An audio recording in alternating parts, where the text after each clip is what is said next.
விஸ்வரூபம் திரைப்படத்தில் ஆர்மி ஜெனரலாக நடிக்கிறார் நடிகர் கமல்ஹாசன்.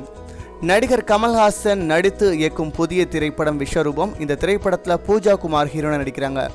இவங்க ஏற்கனவே காதல் ரோஜாவே அப்படிங்கிற திரைப்படத்தில் 15 வருடங்களுக்கு முன்னாடி ஹீரோனா நடித்தவங்க. நிலவே இது வைகாசி மாதம் அப்படிங்கிற அழகான பாடல் நம்ம கேள்விப்பட்டிருப்போம். இளையராஜா ரிலீஸில் அந்த படத்தில் அவங்க ஹீரோனா நடித்தாங்க.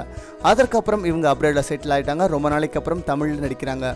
இந்த படத்தில் பூஜா குமார் தவிர ஆண்ட்ரியாவும் முக்கியமான கதாபாத்திரம் நடிக்கிறாங்க.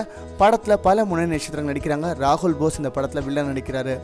இந்த படத்தில் கமல்ஹாசன் அவரோட கதாபாத்திரம் என்னன்னு பார்த்தீங்கன்னா, போரை மையமாக வச்சு உருவாக்குற திரைக்கதையில் ஆர்மி ஜெனரல் நடிக்கிறதா. படத்தில் ராணுவம் சம்பந்தப்பட்ட பல காட்சிகள் இருக்கான். இந்த விஸ்வரூபம் திரைப்படம் தீவிரவாதத்திற்கு ஒரு எதிரான திரைப்படமாக இருக்கும். அது மட்டும் இல்லாமல் சமுதாயத்திற்கு நல்ல கதையை சொல்கிற ஒரு மசாலா திரைப்படமாக இருக்கும்னு சொல்கிறாங்க. இந்த விஸ்வரூபம் திரைப்படத்திற்கு ஷங்கர் ஈஷான் லாய் குழுவினர் இசையமைக்கிறாங்க. படம் ரொம்பவே அழகாக வந்திருக்கா. மிக விரைவில் அந்த படத்தை பற்றின மற்ற அறிவிப்புகள் வெளியாகும். இந்த விஸ்வரூபம் திரைப்படம் பற்றிய மேலும் விவரங்களுக்கு இந்தியா இன்ட்ராக்ஸ் பார்த்துட்டே இருங்க. நம்ம இபஸ் கேட்டுக்கிட்டே இருங்க.